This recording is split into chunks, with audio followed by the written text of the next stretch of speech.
Ilalagay ko ito sa paanan ninyo. I'm not gonna worry.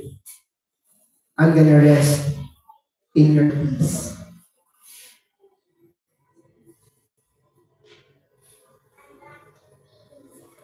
On that first Christmas, God gave us more than a baby. He gave us the peace the world had been searching for since the beginning. Diba? Again, it was promised in prophecy, it was presented in a manger, and we are now being called to practice that peace sa bawat buhay natin. And may we carry this peace with us always. Dahil alam natin na ang hari ng kapayapaan, the Prince of Peace, is with us even in the storm of our lives. 2 Thessalonians 3:16, now may the Lord of peace himself give you peace at all times and in every way. The Lord be with all of you. Nag-aalala po ba kayo ulit? Ang kulit ko, no? At naman nga po, we rest in God's unconditional love as we experience His peace. Tayo po ay manalangin.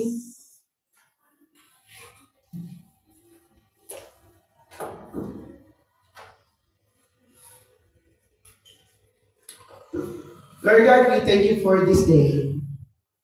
Salamat, Panginoon, sa kapahayagan po ng iyong salita. We pray, Lord, na as we continue to experience yung inyong pag-ibig sa amin, dahil po sa inyong kapanganakan, the Advent, Lord God.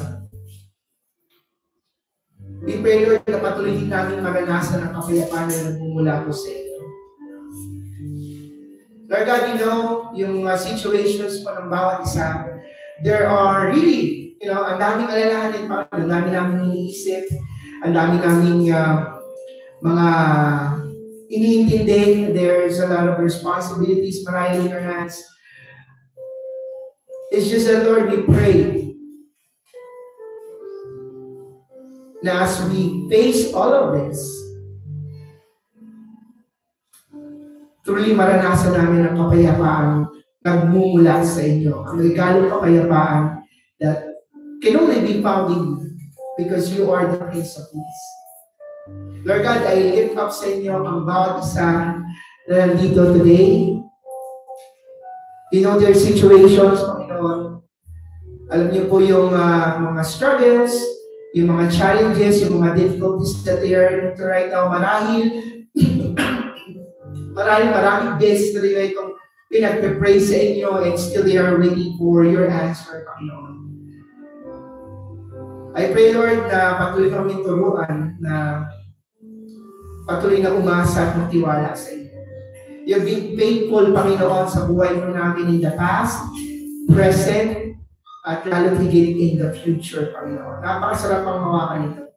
At alam po namin as we continue our lives, Panginoon, as we continue our journey, mararanasan po namin ang kapayapaan na tanging sa inyo lamang po nagmumula. We thank you, Lord God, dahil we have the assurance that comes from you.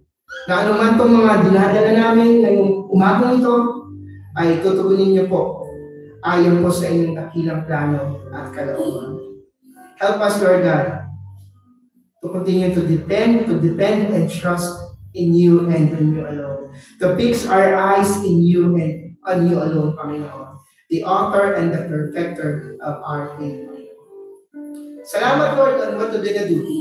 We look forward, Panginoon, sa patuloy na kapahayagan ng iyong kapangyarihan sa bawat buhay namin. And we know that all of this mess that we are into right now will be turned into a message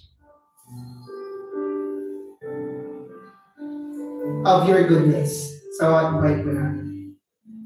Give us continually the peace, Lord God, that comes from you. Christ, I need you.